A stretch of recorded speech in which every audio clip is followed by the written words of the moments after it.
mosquito out here. So we just got in from worship services, and we thought we might just talk a little bit. We've been so busy. We've been trying to do, this weekend we've done a lot of fall cleaning, a lot of throwing away, a lot of rearranging, and we had Friday off. It's been a wonderful weekend. Today we had two of my girls was here, some of my family was here, a couple of grandkids and son-in-law, and I cooked steaks for all of them. We had a big feast, didn't we? Yeah, we did. It was really good too. I like it when you cook. And ooh, what is that? I don't know what he is. That is a B-57. There's I'm sitting here looking at deer walking up the edge of the pond down there. And a lot of people have been asking about the pond, and unfortunately, there's 3 or 4 deer down there I'm watching. There's enough water in it right now for them to get a drink. Yeah, they come get a drink. It's not went completely dry. It's really close. We are basically kind of in a drought right now, and it looks like another 7 or 8, 10 days we're not going to get no rain. It's going to be in the 80s and 90s. It has cooled off at night, which has been a blessing. But the pond, it's not holding. It is maybe holding a little better than it was, because the silt, when it rains, the small fine particles are getting down into where the pond's leaking. So I will continue. It's been enough water in it that I couldn't put anything in the bottom of it. Things wasn't right to put a bunch of hogs down there this year. That's going to be, kind of a full-time thing, and things just, I got to build up in the woods because I have a place for the hogs to go, because this pond, if it gets to raining hard, it fills up in a hurry, and we'll have hogs trying to swimming out and everything else. But we thought we'd get on here today and just... This afternoon. It's starting to get dark. Starting to get dark. Earlier. Tomorrow's work day. And it seems like them sure run together anymore. Well, we've been so busy, and you was wanting to do a video, and it just seemed like time got away from us, but we're going to get one in here. We're gonna say hey to everybody. Hey. Hey. But we got some fall garden planted. Well, yeah. And we've been pulling up a lot of the old garden. Yes. We've been doing a lot of getting that up, and especially since we've been so dry, because even my pumpkins they're done. They're done. Yeah, they're done. We just can't carry enough water to them, and the okra's still growing though. Okra and tomatoes. We got some tomatoes out under the high. And believe it or not, we got green beans still blooming. Green beans are blooming. They're just blooming, blooming. Okra. Yeah. Picked some muscadine grapes yesterday. Yes. We need to make a little bit of grape jelly if we get time.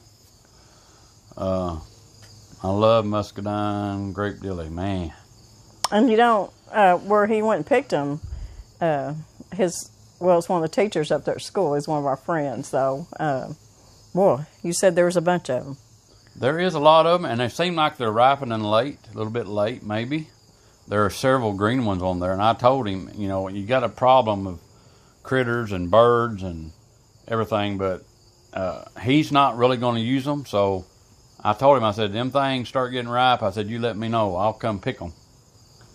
And maybe we'll get enough to make a couple of good jars of jelly or something out of it. Every little bit counts. And we've got some little muscadine vine that's not doing very good. It just started. We just planted it, and we started it as a little bitty plant. So, to me, it's really grown this year. It's done good. Now, we had a lot of water here. I mean, it don't seem like it now. It don't take long with this country. It's not a desert, but it don't take long for it to dry up. I mean, it just don't take long. Mm-hmm. And we had a lot of rain in August, and which was it was isolated. It wasn't all over. We had a lot right here, and it done our garden and things. It done it wonderful, but it's really dried up, and the humidity has went down, and it's making things dry even faster. But the The nights, it's cooling off at night, and it's nice out here tonight. Yeah, it's been cooling And off. first thing in the mornings, you almost want a little jacket. I've been wearing long sleeve to work. It's been like 48 degrees, 47, 48 degrees. Hens are carrying on. Duck hears me, don't she? She's a quacking. I wanted to get on here for sure because I've got a lot of people to thank. Oh my goodness.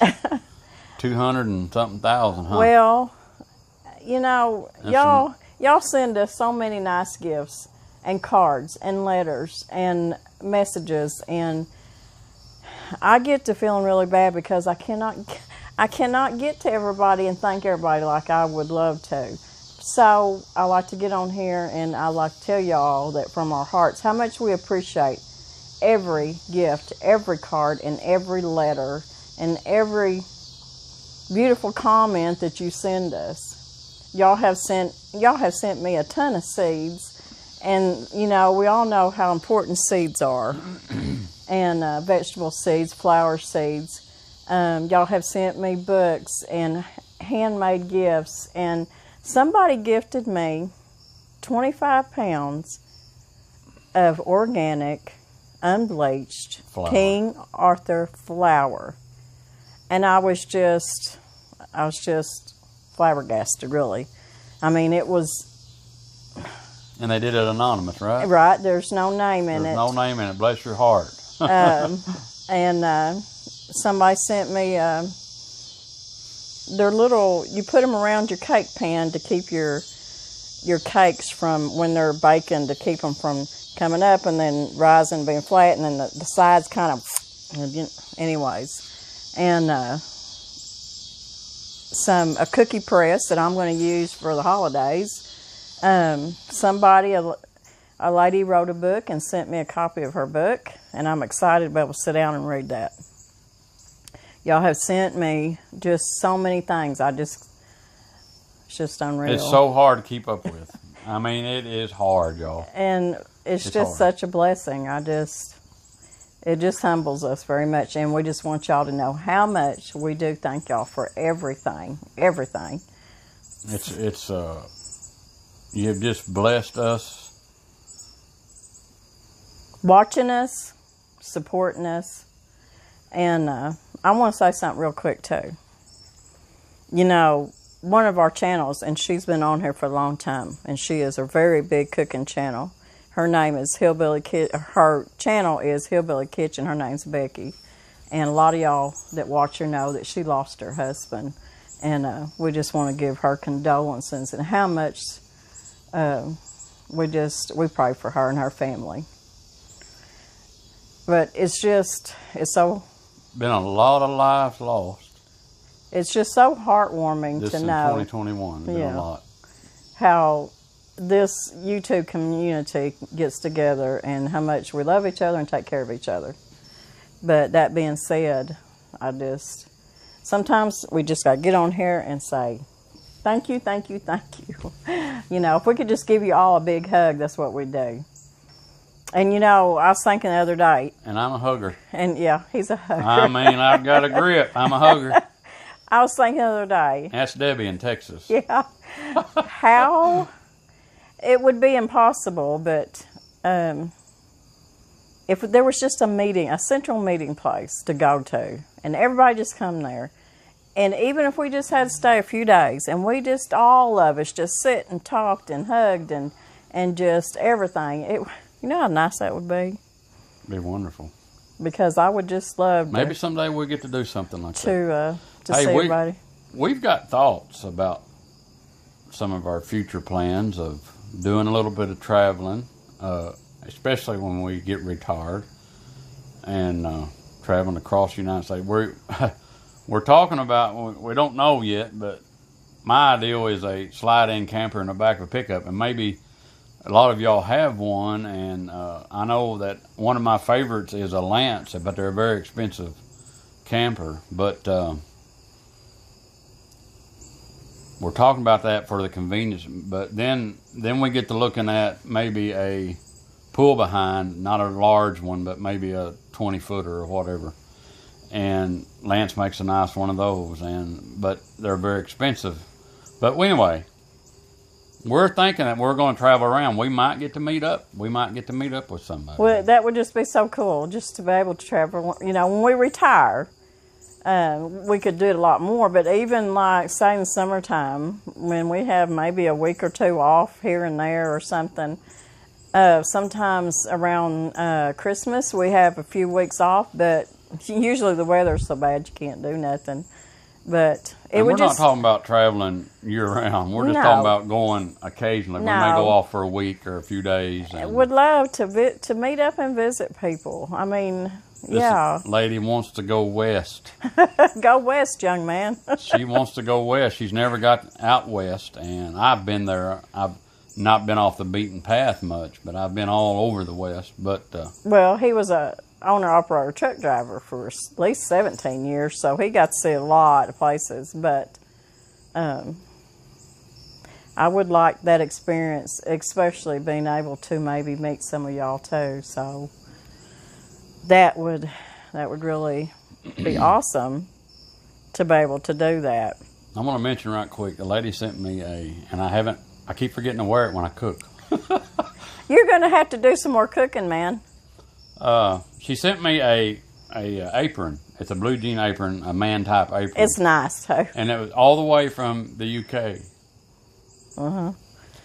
And well, the last time you was cooking, we just done it so fast that we forgot. I didn't think about my apron. I would have put it on. It's hanging right there in the kitchen. I know it's hanging right there, and it's a nice blue jean. It fits me to a T, and it's even got whippoorwill on it, and you know, and what do you call that? And embroidered on there. Embroidered on there, and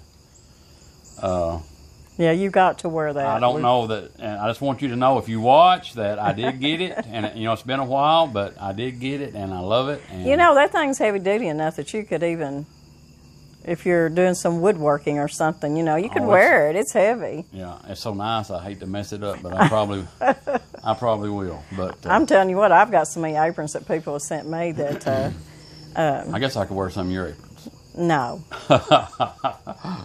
But I haven't been wearing aprons like I used to. In the summertime, I don't wear them as much because I'm always burning up. But anyways, we want to tell you about our duck story. Duck story, the owl after the hawk. No. So your duck that flew out of the pen and didn't. So these ducks are basically a wild type mallard duck, and they're not a big duck, and they can fly, and they've been teaching themselves to fly and I have a couple of drakes that can fly really good, and I've been letting them out, and when I let them out, they'll circle here under the trees around the house, fly around, and the hens just holler at them, and now I've got a hen that's starting to fly some, but the other afternoon I let them out, and they left. They come out out here up front and hit the open sky. They have been treetop high a few times, but they left out, and one come back in a little bit, come back in, and the other one was gone. I thought, well, he's gone. He won't be back, and right at dark, I come out here to put the ducks up, and he was here. So he was gone about 3 hours, and he come back, which is, when I was a kid, I had mallards all the time, and they would fly from the barnyard. We had a creek or a branch down by the house, and they would fly. They would eat whatever, and they would go to that creek, and they would spend most of their day on that creek. About dark, they'd come back up. They'd fly back up. And I loved watching them fly back and forth. And I enjoy. A while ago, I let them out, and they just made a few circles here under the trees, and they leave. Well, if that pond ever does get full again, and they see it, I know that that's where they're going to go. They're going to start. They will be on the pond. They'll fly, and that's where they'll go every afternoon. But we have to put them up. We have to keep them up because y'all know that a couple of videos ago that we lost. While we were gone, a hawk got in them. Yeah, we have to keep them up. So we only let them out when we come in from work in the afternoons, and Danny he'll let them out. Like I said, they'll make a few little flights, and they get in a little water thing out here. But and even our chickens, our hens, we don't let them out till we're home, because if we're gone, something's gonna get them. Yeah, we're getting... I mean, we live way up in the woods, so there's all kinds of varmints up here. Most of our hens are laying, our young hens. Yes, they are. They're doing real good. Real good. We're getting 8 or 10 eggs a day. How old are they? Well, the ones that started laying, what, a month ago or so, maybe a month and a half.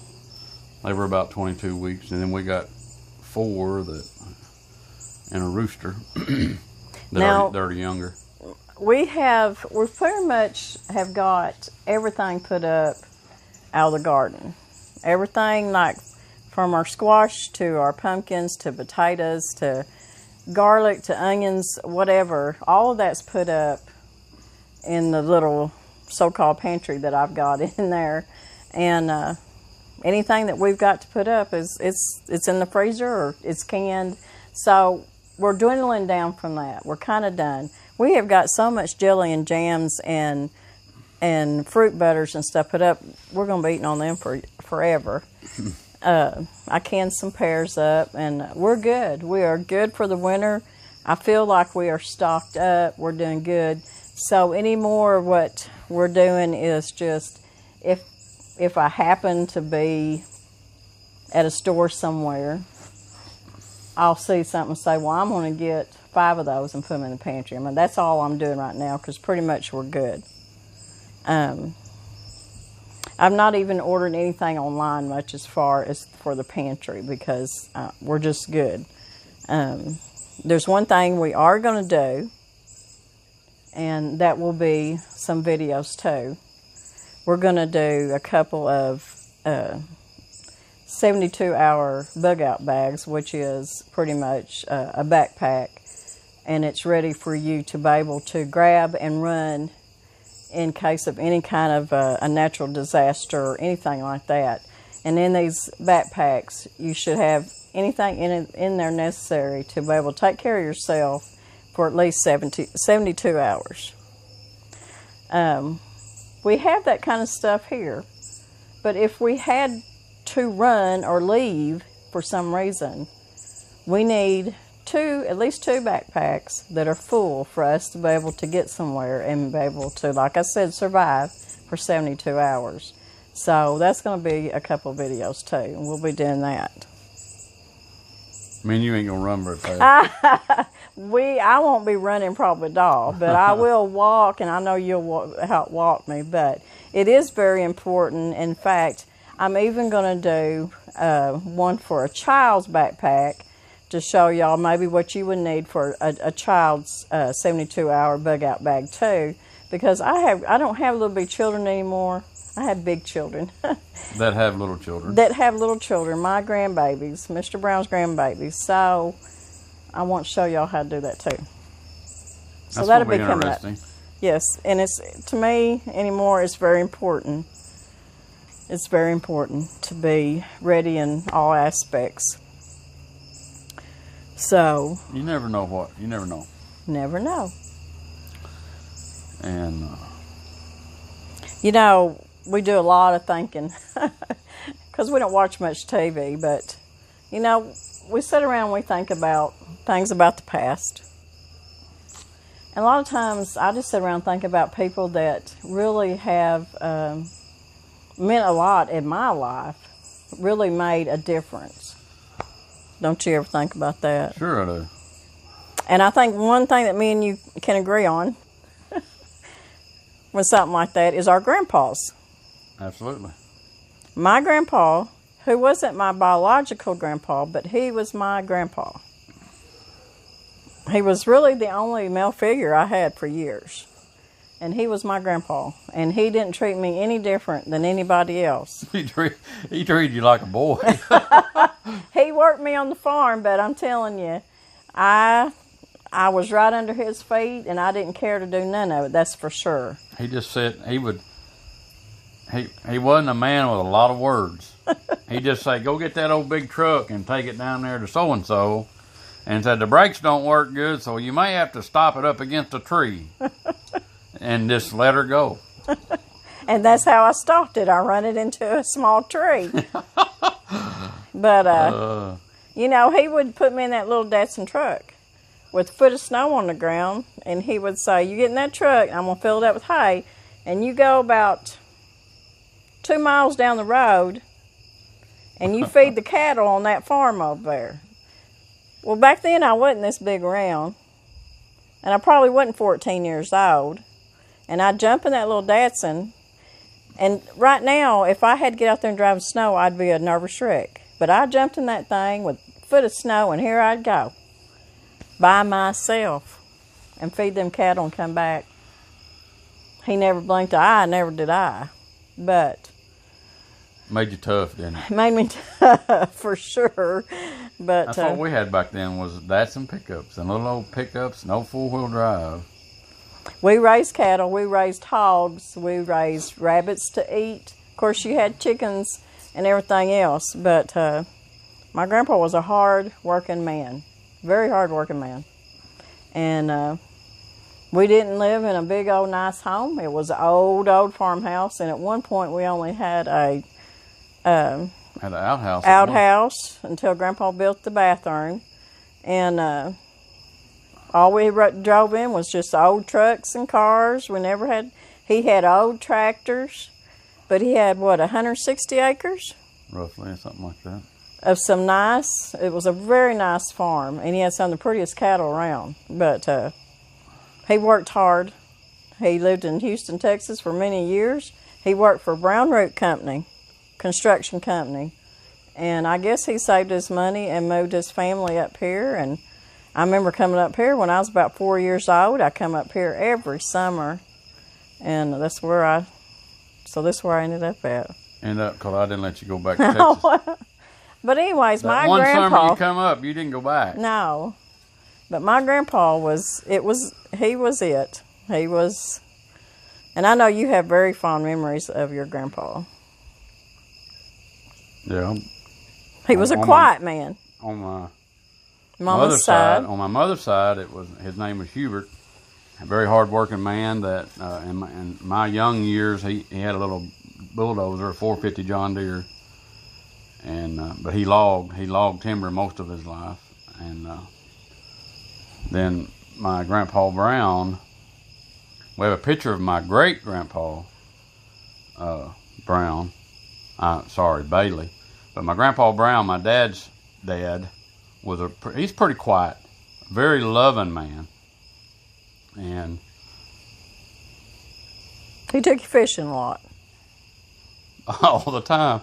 He'd take me fishing. We'd go fishing. Of course, he was retired then, and they had went up north up in Illinois and worked many years in like a cannon factory, I think. That's what people did. And then they come back down here and they opened up a cafe, and the cafe has just recently reopened. Long Rock Cafe in Raven Springs has reopened. Some people's back in there. I spent many a night in that little old cafe playing the pinball machine after hours. But very generous man. He would help anybody, and I can remember him plowing the garden with a donkey. With a donkey? Yeah. A jack. He plowed the garden with him. I remember that old house up there at Ravendale Springs. Yeah, it's still there. It's still there. That was their retirement house at the end. They had a farm that had 30 or 40 acres somewhere in there. But that's what people had to do back then. People think because you got land and you just make a living off of it, and that's being around it all of our life. We know that's not true. But you can do a lot. But like your grandma and grandpa, they had to go back up north and work in a factory and save that money and come back here to establish themselves. I mean, for many years they were here in this area growing up and made that decision. A lot of people made that decision back then because there wasn't a lot of jobs here. No, there's no job. And even when me and you got married, there was not very many jobs there, was there? No. And now you can go work, I guess, everywhere you look, there's people wanting people to go to work. Yeah. I mean, everywhere. If you don't have a job now, it's because you don't want one. The biggest factory that we could work at was the shoe factory in Pocahontas, and we both worked there at some point. But as far as Made women's shoes. Made women's dress shoes. Yes, I cut leather. This man made women's shoes. You sure did for a while. But, no. That was not one of my favorite jobs. Anyways. But it fit us. Yes. I'm not a real indoorsy type person, so... No, but listen, y'all, I got to tell y'all. When me and Dan... Have we still told this story before? When me and Dan got married, I was young, yes. We didn't have to get married, but we did. I'm thinking we lived off $125 a week. That's what we made. That's what we made at the factory. It was maybe 100. That was minimum. Well, I was still in school. Yeah. So you was the only one working. You just graduated that year, and you was working. I was still in school. You did work for the man that we rented the house from, the old farmhouse. Because I got laid off at the factory. So you worked for him. To pay rent. And you trapped. You trapped for fur. And you hunted. Wood. You cut wood. Me and you cut wood many a years and sold it. Wood. And trapping, I'm telling you, that kept us in some money too. Let me tell you something. Trapping bought your kids Christmas several years. And you can't do that now. That's just, that's a...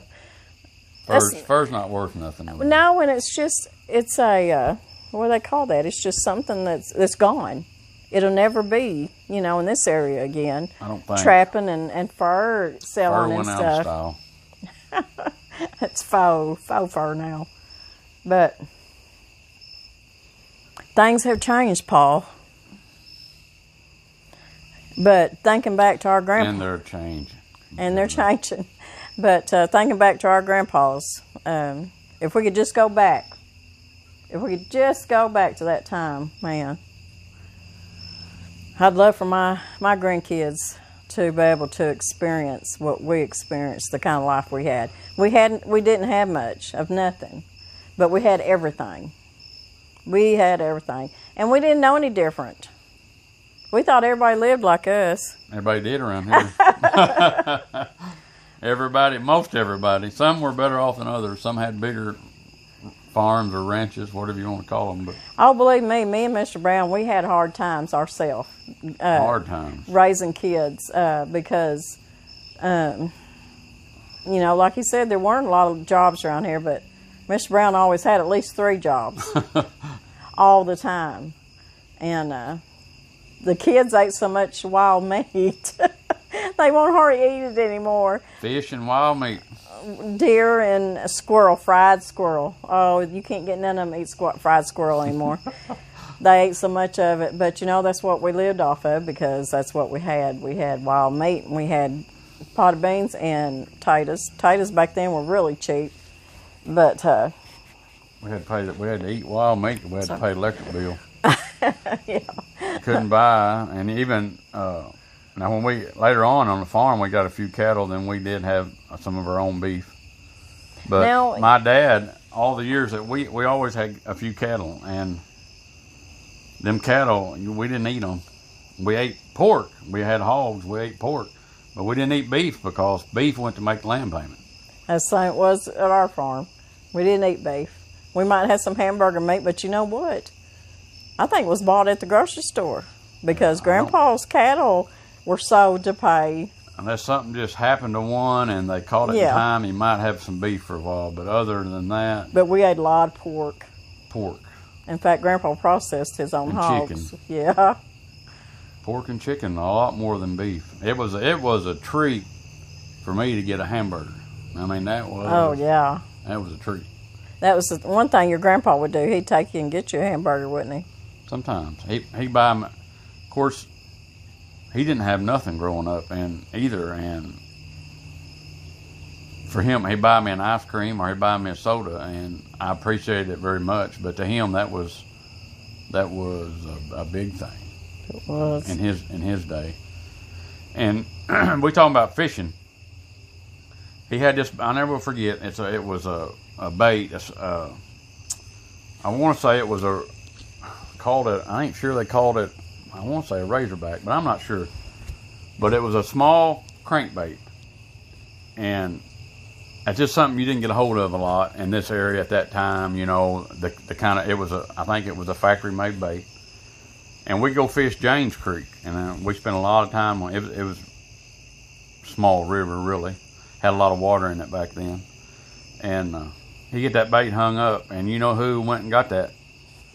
If he got it hung up out there, he wasn't going to lose that bait. He said he'd send me in there amongst the snakes and the cottonmouths and he said, go in there and get that bait, boy. Of course, you know what I done? I went and got it. Yeah.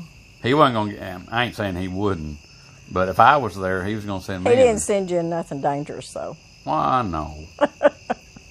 But he would send me. It's funny now. Back then, I didn't mind it. I didn't care. I was game. So it's fixing to be October.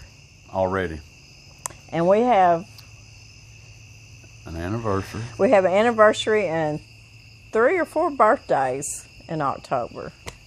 Mine. Mr. Brown was born on Halloween. Brittany.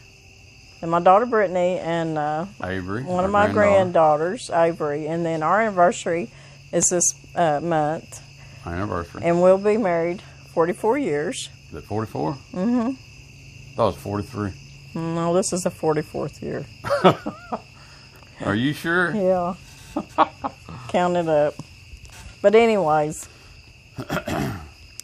and I'm looking forward to October. It's one of my favorite months. I love fall, but right now, boy, I tell you, the allergies are working on me. Woo. The goldenrod is like blooming big time. Goldenrod's everywhere. Ragweed it's at peak bloom, and it's dry.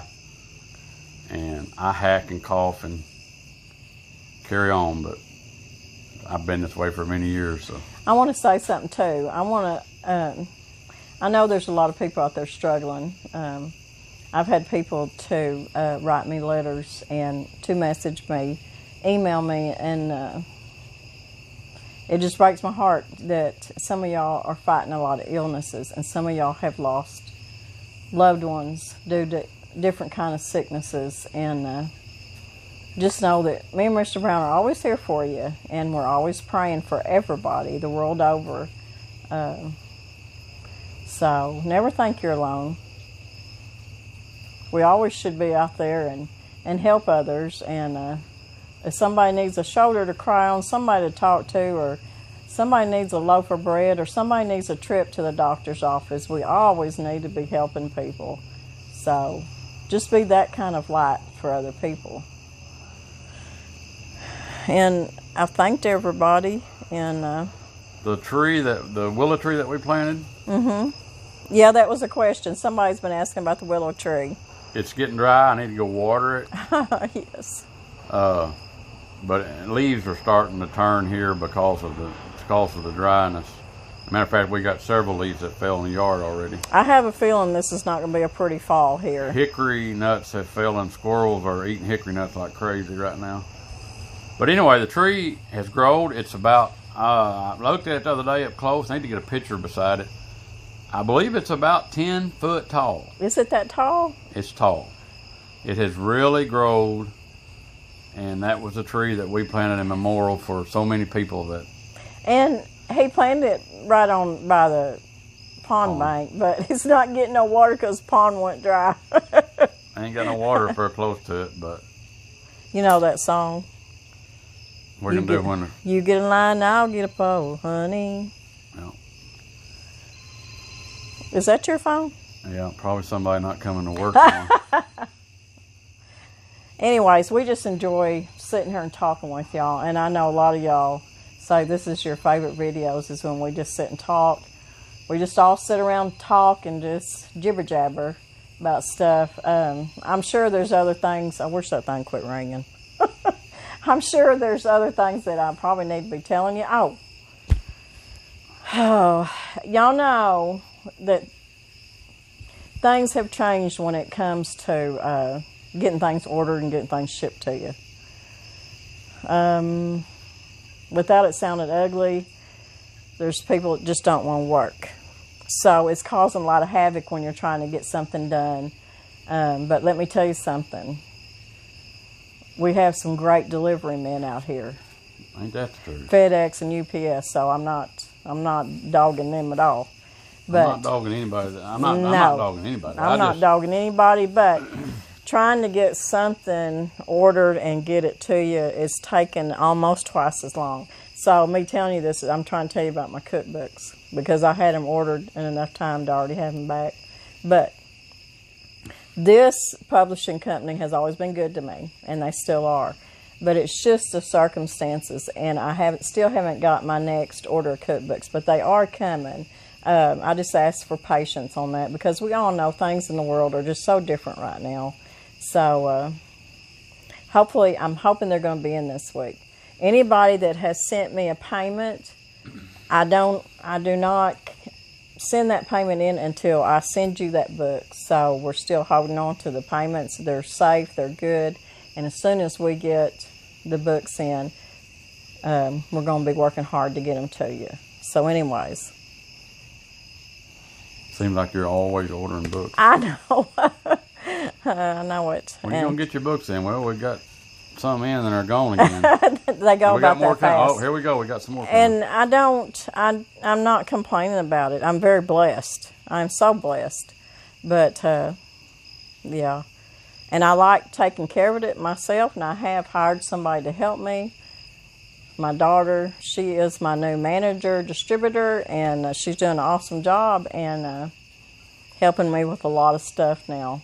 So, but it takes a village. It takes a village to take care of me.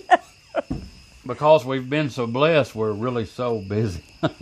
Ain't that the truth? That's a wonderful thing. It's a good thing. It's not a bad thing. As long as everybody's patient with us. It's getting dark. Yeah, it's been dark. And I've been noticing I got little bugs flying on my shoulder here. I guess I need to get in there see who ain't coming to work tomorrow. Yeah. And Mr. Brown has got a beautiful reading that he wants to read to you before we leave you. Some of y'all may have already heard it or seen it, but it's just a really nice reading. It's a really nice reading. Makes you think about things. And he wants to read it to you. I think it'll bless you in all kinds of ways and make you think a lot. So you better go check your phone and see who's not coming to work. I better go see what I got going on. Anyways. Work follows me home. Yes. I'll be seeing you in a couple of days too, guys. I want to start some of my fall cooking pretty quick because it seems like last year I could not get to it fast enough and I didn't get to do as much as I wanted to. So anyways, let's give it back to Mr. Brown and let him do this beautiful reading for you. And know that we both love you, and we pray that the Lord blesses you every day. And just always know that whatever God's will is, His will be. And let's just all be ready. So God bless everybody. We love y'all, and I'll be seeing you in a couple of days, probably with a recipe. So if I can get myself unhooked from here, we'll see you guys later. Love y'all.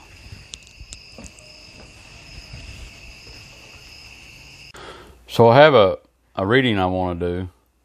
It was sent to me by my brother-in-law, married to my sister, Deb, and it makes you think about life. And sometimes we take things for granted about how special our good Lord, how He made us. And it's a very good reading. It makes you think about things. Sometimes things that we don't think about, how special we really are. And how special it was the way God that He created us. So this is a man talking to his grandpa. So it says, Grandpa, some 90 plus years, sat feebly on a patio bench. He didn't move. Just sat there with his head down, staring at his hands. When I sat down beside him, he didn't acknowledge my presence. And the longer I sat, I wondered if he was okay. Finally, not really wanting to disturb him, but wanting to check on him at the same time, I asked him if he was okay. He raised his head and looked at me and smiled. Yes, I'm fine. Thank you for asking, he said in a clear, strong voice. I didn't mean to disturb you, Grandpa, but you were just sitting here staring at your hands, and I wanted to make sure "You're okay," I explained to him. "Have you ever looked at your hands?" he asked. "I mean, really looked at your hands?" I slowly opened my hands and stared down at them. I turned them over, palms up, then palms down. No, I guess I had never really looked at my hands as I tried to figure out the point he was making. Grandpa smiled and related this story. Stop and think for a moment about the hands you have, how they have served you well throughout your years. These hands, though wrinkled, shriveled, and weak, have been the tools I have used all my life to reach out and grab and embrace life. They put food in my mouth and clothes on my back. As a child, my mother taught me to fold them in prayer. They tied my shoes, pulled on my boots. They have been dirty, scraped, and raw, swollen, and bent. They were uneasy and clumsy when I tried to hold my newborn sons. Decorated with my wedding band, they showed the world that I was married and loved someone special. They trembled and shook when I buried my parents and spouse and walked my daughter down the aisle. They have covered my face, combed my hair, and washed and cleansed the rest of my body. They have been sticky and wet, bent and broken, dried and raw. And to this day, when not much of anything else of me works real well, these hands hold me up, lay me down, and again continue to fold in prayer. These hands are the mark of where I've been in the ruggedness of my life.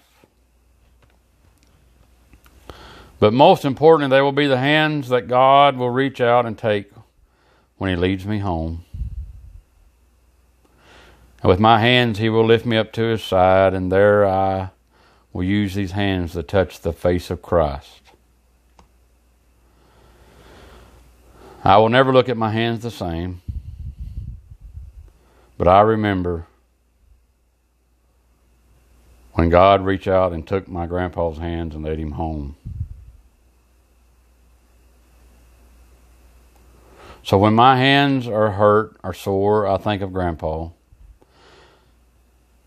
I know that someday he'll stroke and caress and be held by the hands of God. I know too I too want to touch the face of God and feel His hands upon my face.